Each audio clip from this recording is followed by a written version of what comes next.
আসসালামু আলাইকুম। আশা করি আল্লাহর রহমতে সবাই খুব ভালো আছেন। আমিও ভালো আছি আলহামদুলিল্লাহ। কাছে দূরে দেশ ও দেশের বাইরে আমার সকল ভিউয়ার্স ভাই আপুদের আন্তরিক শুভেচ্ছা ভালোবাসা।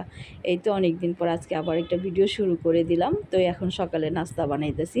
আজকে হলো পরোটা নাস্তা বানাইতেছি। আজকে হঠাৎ করে পরোটা খেতে ইচ্ছা করলো। তো ঘরের পরোটা আবার আপনাদের ভাইয়া বেশি একটা পছন্দ করে না, ছেলেও তেমন পছন্দ করে না। তো আজকে বললাম যে না, আজকে অল্প করে সময় বেশি দরকার নেই, অল্প দুইটা দুইটা করে পরোটা করে বানায় ফেলাই, ভাইজা দিই, গরম গরম খায়ও, নরম করে ভাইজা দিলে খাইতে ভালোই লাগবে, খারাপ লাগবে না। তো বলো আচ্ছা ঠিক আছে বানাও। এমনি তো প্রতিদিন নুডলস রান্না করি, বা ওই যে আপনাদের ভাইয়া পছন্দ করে চাপড়ি বানায় দিলে সেটা বানায় দেই, পেঁয়াজ কাঁচামরিচ দিয়া, ডিম সাথে দিয়া, অনেক সময় ডিমটাও সাথে ফেটা ফেলাই, ময়দার সাথে খাইতে ভালো লাগে, নরম নরম হয়। তো এই জন্য তো আপনাদের ভাই আবার নরম খাবারটা খাইতে পারে, একটু ভালোভাবে পছন্দ করে, যেহেতু তার দাঁতের সমস্যা।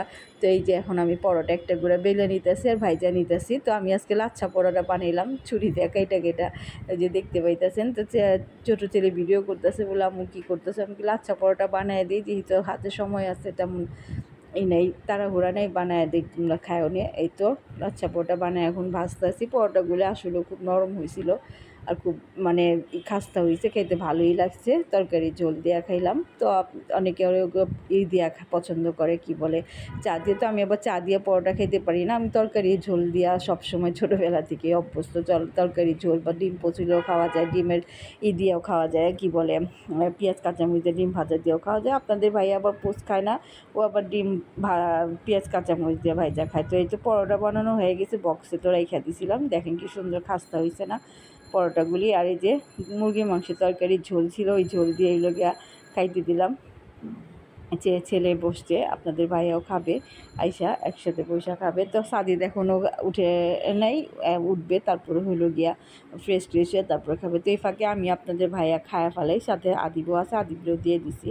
তো আমরা তিনজন খায়া উঠা যাই, তারপরে হইলো গিয়া রান্নাবান্নার ঝামেলা আছে। যত তাড়াতাড়ি সকালে নাস্তা করা যায় তত, এমনিতেও তো আমাদের দেরি হয়ে যায়, তত ভালো হয় না তাড়াতাড়ি নাস্তাটা খুলে রান্নাবান্না করতে। তো এই তো যে কথা সেই কাজ, আপনাদের ভাইয়ার তো নাস্তা করার দোকানে পাঠায় দিলাম, মানে চইলা গেল সে দোকানে, আমারও নাস্তা খাওয়া সে, ছেলেও খাইলো।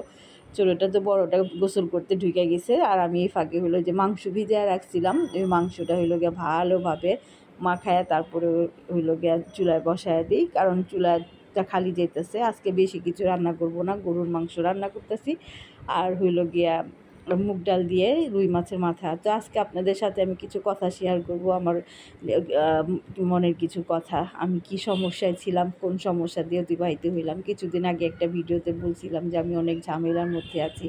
তো আপনাদের সাথে তো আমি সব কিছুই শেয়ার করি, আর যে কারণে আমি এতদিন আপনাদের সাথে ভিডিও শেয়ার করতে পারি নাই, ভিডিও দিতে পারি নাই, কারণ একটা মানসিক টেনশনের মধ্যে থাকলে কোনো কিছু ভালো লাগে না, সবসময় টেনশনটার মধ্যে দিয়ে যেতাম। তো ওই টেনশনটা কি, সেটাই আপনাদের সাথে আজকে শেয়ার করব।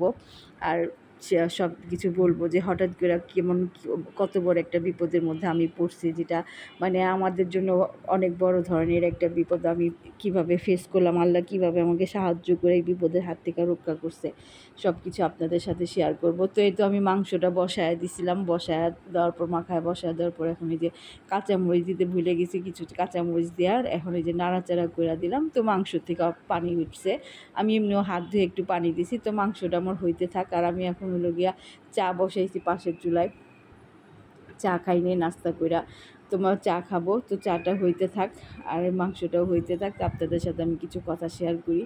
তো আমরা তো জানেন আমরা দুই ভাই বোন একসাথে থাকি, আমার আব্বু আছে, মা নাই, আমি আর আমার ছোট ভাই, আমরা বড় একটা ফ্ল্যাটে থাকি, রেন্টে থাকি। তো আমার অনেক বছর থেকে একসাথে থাকি। তো আমার মা তো 2019-এ মারা গেছে, বাবা এখন পর্যন্ত আমাদের একসাথেই আছে।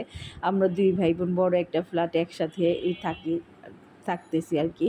তো এই তো বড় ভাই আর ছোটো ভাই আর আমি একসাথে থাকি, সাথে আমাদের বাবাও থাকে। তো আমাদের হইল গিয়া এই হঠাৎ করে বাসাটা চেঞ্জ করার জন্য আমাদের যে বাড়িওয়ালা, ওনারা আওয়াজ দিছে, কেন দিছে সেটাও বলবো। এ তো চা হয়ে গেছে, আমি চা নিয়ে আসলাম, কেন দিছে সেটাও বলবো। তো আমাদের যে তিনতলা বাড়ি, ওই বাড়িতে আমরা তিনতলা না পাঁচতলা বাড়ি, সে তিনতলাতে আমরা থাকি, দোতলাতে বাড়িওয়ালা, চারতলাতেও বাড়িওয়ালা, শুধু তিনতলা, পাঁচতলা, একতলা ভাড়া। তো আমরা তিনতলাতে ভাড়া থাকি। তো বাড়িওয়ালার বড় ছিল আমার হাজব্যান্ডের বন্ধু, অনেক দিন থেকে ছোটোবেলার বন্ধু। তো আমি ভাড়া নেওয়ার পর থেকে মানে আগে থেকেই, আমার বিয়ের আগে থেকেই তাদের সাথে বন্ধুত্ব, আর ছোটোবেলার বন্ধু, বুঝতেই তো পারতেছেন, একই এলাকার একই মহল্লার আমার হাজব্যান্ডরা। তো আমার এ বাড়ি ভাড়া নেওয়ার সময় আমি আমার হাজব্যান্ডের বন্ধু যে বাড়িওয়ালা বড় ছেলে, ওনার থেকে নিছি। তো উনি খুব খুশি খুশি আমারে ভাড়া দিছে, আমিও খুব ভালো খুশি মতো বাড়িটা নিছি। কিন্তু আমি যখন ভাড়া আসি তখন আমি আমার নিজের ফ্ল্যাট থেকে আসছি যে কোনো একটা কারণে। আমার 2 রুমের একটা ছোট ফ্ল্যাট আছে কেনা, কিন্তু ওটাতে আমি এখন থাকি না, ওটা ভাড়া দিয়ে রাখছি। ওটা অনেক ছোট হয়ে গেছে, মানে ছোট কি 2টা রুম তো, এই জন্য আমি ভাড়া দিয়ে রাখছি। এখন আমি যেখানে থাকি, আমাদের এই ফ্ল্যাটটা খুবই বড়, আমার রুমটাই 2 রুমের সমান। তার উপর আমার যে ভাইয়ের ওয়াইফ থাকে, ওর রুমটাও খুব বড়। আর তারপরে একটাতে আমার আব্বু থাকে, আমার আব্বুর সাথে আমার 2 ছেলে থাকে রাত্রেবেলা। তো সবই আপনাদের সাথে কিছু কিছু শেয়ার করছিলাম। তো যখন ভাড়া নিছি, ভাড়া নেওয়ার সময় ডিট করে নিছি। তো ভাড়া নেওয়ার 2019 থেকে আমি ভাড়া নিছি এই ফ্ল্যাটটা। তো এখন 2025, এই কয়েকদিন আমরা খুব ভালোভাবেই ছিলাম। কিন্তু আমাদের যে বাড়িওয়ালা বড় ছেলে, যার থেকে নাকি আমি ভাড়া নিছি, আপনাদের ভাইয়ার যে বন্ধু, ওনার সাথে ওনার ছোট ভাই বোনদের কিছু একটা ঝামেলা হয়েছে সম্পত্তি নিয়ে হয়তো বা। কারণ ওনাদের ঢাকা শহরের মানে আমাদের এলাকায় 3টা বাড়ি আছে। তো এই কারণে হয়তো বা ঝামেলা, মানে বেশি সম্পত্তি থাকলে ভাই বোনের মধ্যে যেমন ঝামেলা হয়। তো সাদিদ আবার পরোটা খায় নাই, ও আবার চাপটি খাইলো, ওরা আবার চাপটি বানিয়ে দিলাম। দেখেন এক একজন এক এক ঝামেলা। আর হলো গিয়া আদিব পড়তেছে, আর আমি ফাঁকে মুগ ডাল ভাইজা নিতেছি। তো এই বাড়িটা আমাদের কত বড় আমি এই ভিডিওতে দেখাবো আপনাদের। তো ওনার সাথে হয়তো ওনার ছোটো ভাই বোন, ওনারা হলো গিয়া 7 বোন 3 ভাই, ওনাদের সাথে ওনাদের ছোটো সবার ছোটো বোন আর সবার ছোটো ভাইয়ের সাথে আমাদের যে বাড়িওয়ালা ছেলে, বড় ছেলে, যেটা নাকি আপনার ভাইয়ের বন্ধু, ওর সাথে কোনো একটা দ্বন্দ্ব হয়েছে। তো বলতে পারি না, ওনাদের পারিবারিক ব্যাপার। তো আমরা ওনার থেকে ভাড়া নিছি বিধায়, মানে বাড়িওয়ালা বড় ছেলে আপনাদের ভাইয়ের বন্ধু থেকে ভাড়া নিছি। তো ওর সাথে ওদের সমস্যা বলে এখন ওনার যে ভাড়াটি আমাদেরও নাকি ওনাদের সহ্য হইতাছে না, এমনই কিছু একটা, যে কোনো একটা নাথিং ইস্যু নিয়ে, নাথিং একটা বিষয় নিয়ে, যেটা নাকি আমরা জানতামও না, তেমন একটা বিষয় নিয়ে একদিন হঠাৎ করে ওর ছোটো বোন আমাদের অনেক অকাথ্য ধরনের, মানে কী বলবো, অশ্লীল কথায় গালাগালিজ করছে, যা কিনা মানে আমরা নীরবেই শুনছি, আর ওর প্রতিউত্তর করি নাই। আপনাদের শুনাইতে পারলে হয়তো বা আপনারা বুঝতে পারতেন, কিন্তু তখন আর এই সিচুয়েশন ছিল না যে রেকর্ড করার মতো। কিন্তু আমরা শুনে আমরা চুপ করে থাকছি, আমরা কোনো উত্তর দেই নাই, কারণ উত্তর দেই নাই যেহেতু আমরা ওরা বড় ভাইয়ের থেকে নিছি। বড় ভাই খুব ভালো মানুষ, আর আমার হাজব্যান্ডের বন্ধু, ওনার জন্য অপেক্ষায় থাকছি। তো আমরা ওই ভাইয়ের জন্যই অপেক্ষা করলাম যে ভাইয়ের কে বিচার দিব, মানে আপনাদের ভাইয়ার বন্ধু, তোর বড় ভাইরেও ওরা মানে অনেক সময় দেখছে যে মান্য করে না, যা ইচ্ছা তাই বলে। তো আমরাও মানে আমাদেরও সেই সুবাদে অনেক কিছু বলছে, যেটা নাকি আমরা নীরবে সহ্য করছি, কোনো উত্তর দেই নাই।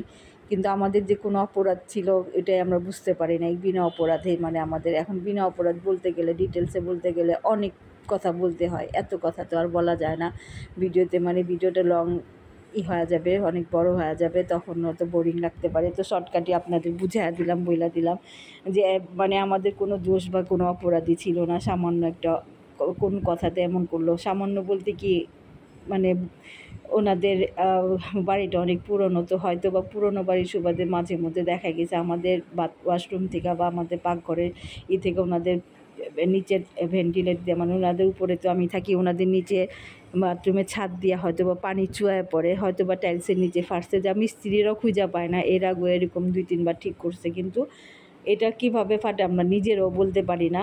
তো সেদিনেও নাকি পানি পড়ছে, আমরা জানি না যে পানি পড়ছে, কীভাবে বুঝবো যদি নিচে পানি পড়ে যদি কেউ আওয়াজ না দেয়, বোঝা যায়? তো উনি কোনো আওয়াজ না দিয়া যেমন খুশি তেমন বকাবকি শুরু করছে, যা ইচ্ছা মুখে তা বলছে। তো আমরা উত্তর দিনে আল্লাহর দিকে তাকায় রয়েছি। তো আপনাদের ভাইয়ারে বলছি, আপনাদের ভাইয়া কি মানে জানাইছি মোবাইলে। তো আপনাদের ভাইয়ারে জানানোর পর দেখা গেছে আমি জানানোর আগে বিকালে ওনার ছোটো ভাই, মানে আপনাদের ভাইয়ার যে বন্ধু বাড়িওয়ালা বড় ছিল, ওনার সবচেয়ে ছোটো ভাই, মার্কেটে যে আপনাদের ভাইয়ারে বইলে আসছে যে এমন এমন অসুবিধা, আপনারা কয়েকদিন পর এমন পানি পড়ে হেন তেন। তো যাই হোক, তো আপনাদের ভাইগুলি কথা শুনে ভেজালে করে বাড়ি ছাড়ার সিদ্ধান্ত নিছে। তো ওনাদের সময় দিয়ে দিছিল যে আমরা সেপ্টেম্বর অক্টোবরে বাসা ছাড়বো, কারণ আমার ছেলের হইল গিয়ে আগামী জুন মাসে 26 তারিখ থেকে ইন্টার ফার্স্ট ফাইনাল পরীক্ষা। তো আমার ছেলের পরীক্ষার সময় তো আমি আর এত মানে শিফটিং করতে পারবো না, ঝামেলা হইব। আর এই যে রুমটা হইল টুম্পা, রুমটা অনেক বড়, দেখেন দুইটা খাট লাগানো হয়েছে।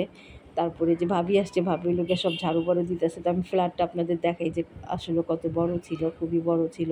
দুইটা খাট লাগানো আছে, একটাতে ফারিয়া থাকে, একটাতে লোকে আমার ভাই থাকে। আর এই যে বারান্দাটা দেখেন কত বড় বারান্দা। আর এই মাঝখানে রুমে হলো আমার আব্বু থাকে, রাত্রে আমার দুই ছেলে ঘুমায়। এই রুমটার মধ্যে একটা টয়লেট আছে। তো এই রুমটা সারাদিনে আমার আব্বুই থাকে। আর এই যে সামনে হইল কিচেন, তারপরে হইলো প্রথমে ঢুকার পরেই আমার এই রুমটা, আর ডান দিকে আছে টয়লেট আর একটা মানে ওয়াশরুম। তো এই যে আমার রুমটাও দেখেন অনেক বড়, মাশাআল্লাহ। দুইটা রুমের কাজ আমার একটা রুমে হয়। তো এত বড় ফ্ল্যাট আর কি আমাদের এলাকায় সচরাচর এখন নাই, সব তো অ্যাপার্টমেন্ট। তো এই কারণে এই ফ্ল্যাটটা আমি দেখা পছন্দ করে নিয়েছি, যে যেহেতু দুই ভাই বোন একসাথে থাকবো, হয়ে যাবে। তো আমাদের কোনো সমস্যা হইতেছিল না, কারোই কোনো সমস্যা না।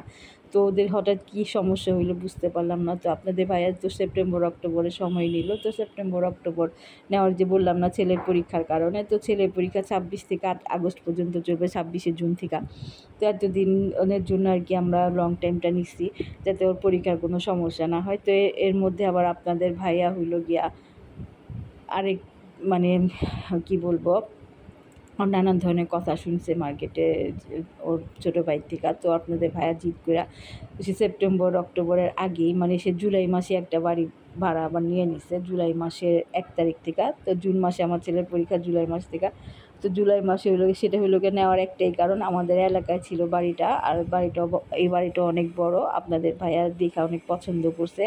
আর আপনাদের ভাইয়া তো এলাকার ছাড়বে না, যেহেতু সে এলাকার ছেলে, স্থানীয়। তার বাবার বাড়ি, দাদার বাড়ি, নানার বাড়ি সবই এলাকায়, সে কারণে সে এলাকা ছেড়ে যেতে রাজি না। সেই কারণে সে, যেহেতু তার বংশালে তার দোকানের ওইখানে পাই, সেই কারণে সে আর দেরি করে নেই, অ্যাডভান্স করে ফেলাইছে। তো অ্যাডভান্স করার পর আমরা বাড়িওয়ালার বড় ছেলে মানে আপনাদের ভাইয়ের বন্ধুরে বলছি। তো জানি উনি খুব ভালো মানুষ, উনি আমাদের কোনো ঝামেলা করবে না, ওনার মতো মানুষ হয় না, ওনারা সবাই ভালো, শুধু ওই ছোটো দুই ভাই বোনই অন্যরকম। তো ওই ভাইরে বলার পর ভাই আর কোনো কথাই বলে না, অবশ্যই যাইবা, তোমাদের যখন সুবিধা হইব তোমরা তখনই যাবা। দেখেন আমি তখন শুধু 1.5 মাস আগে ওনারে বলছি, উনি আমার কথাতে রাজি হয়ে গেছে। এমনিতে তো ভাড়াটিয়াতে 3 মাসের আগে ছাড়ে না, বা 2 মাসের আগে, কিন্তু আমি মাসের অর্ধেক মাসের সময় বলছি। তো সে রাজি হয়ে গেছে, সে অনেক ভালো মানুষ। তো তার উপর ক্ষোভ আছে কিনা বলতে পারি না, তার ভাই বোনের, তার ক্ষোভের কারণ, তার উপর ক্ষোভের কারণে সে তার ভাই বোনরা তার ভাড়াটিয়ারে নানান ধরনের কথা এটা বলতে পারে না, যা বলার সে তার ভাইরে বলতে পারে, আমাদের তো বলতে পারে না, কিন্তু আমাদের বলছে। তো এই কারণে রাগারাগি করার পরে মানে আপনাদের ভাইয়া খুব রাগ, আমাদের সাথে কোনো কথা হয়নি, কিন্তু আপনাদের ভাইয়া শুনে খুব রাগ করছে, কষ্ট পেয়েছে। এই কারণে হলো গিয়ে সে জুলাই মাসের 1 তারিখে নিয়ে নিছে। আর এই তো আমার রান্না বান্না দেখতে পেলেন শেষ, মুড়ি ঘন্ট করছে আর গরুর মাংস ভুনা, আর এটা হইলো বিকালের নাস্তা। তো এই সমস্যার সমাধান হয়েছে আলহামদুলিল্লাহ। তো ছেলেরে বলছি যে মানে একটা একসাথে বাসা নেওয়াটা আমাদের খুব বড় একটা ছিল, চ্যালেঞ্জ ছিল। একসাথে এত বড় বাসা পাওয়াটা খুব বড় একটা চ্যালেঞ্জ, ঝামেলা ছিল। তো আলহামদুলিল্লাহ, আল্লাহর রহমতে, আল্লাহর উপর ভরসা করেছিলাম, আল্লাহ আমাদের সব মনের ইচ্ছা পূরণ করছে। আমাদের আবার বড় বাসায় একটা আল্লাহ মিলাই দিছে। তো আপনাদের ভাইও অ্যাডভান্স করছে। তো আমার ছেলেরে বলছি, ওর ফুপুর বাড়ি অনেক বড় আছে, ওই বাড়িতে কোনো ঝামেলা নেই, নিরিবিলি আছে। 2-3 দিনের জন্য ওর ফুপুর বাড়িতে থাকবে, পরীক্ষা দিবে, কোনো সমস্যা নেই। তো নিয়ে তো যাবো আমি, আমার একটু দৌড়ঝাঁপ করতে হবে, আর আমার ছোটো ভাই যাবে আমার সাথে। তো এরকম ঝামেলার মধ্যে ছিলাম, মানসিক একটা টেনশনে ছিলাম, বাসা কোথায় পাবো, কী পাবো, ভালো পাবো না খারাপ পাবো, কোন এরিয়াতে পাবো, কত বড় পাবো, বুঝতেই তো পারেন যারা ভাড়া থাকেন। আর তাছাড়া সবচেয়ে বড় কথা, একসাথে থেকে এত বড় বাসা সচরাচর পাওয়া যায় না। তো যাই হোক, আল্লাহ আমাদের উপর সহায়, আল্লাহ আমাদের রহমত করছে, সবাই একসাথে আবার উঠতেছি। সবাই আমাদের জন্য দোয়া করেন, যাতে আল্লাহ রহমতে ভালোভাবে বাসাটা শিফটিং হতে পারি, ছেলের পরীক্ষাতে যেন কোনো ঝামেলা না বাঁধে, তো সব কিছু যাতে ঠিকঠাক থাকে। আর এই তো বিকালে হইলো ছোলা বুট ভুনা করছিলাম, এখন হইলো গিয়ে যে কী বলে শশা দিয়া সাথে কিছু চানাচুর মিশায় একসাথে সবাই মিলা খাইতেছি ছোলা বুট। তো একসাথে থাকারই একটা সুবিধা, বিকালে নাস্তা পানি সবাই একসাথে করি, সবাই তো দেখেন। তো এইটাই আর কি একটা সুবিধা ছিল। তো আল্লাহ রহমতে আল্লাহ সব সমস্যার সমাধান করছে। আসসালামু আলাইকুম, আল্লাহ হাফেজ।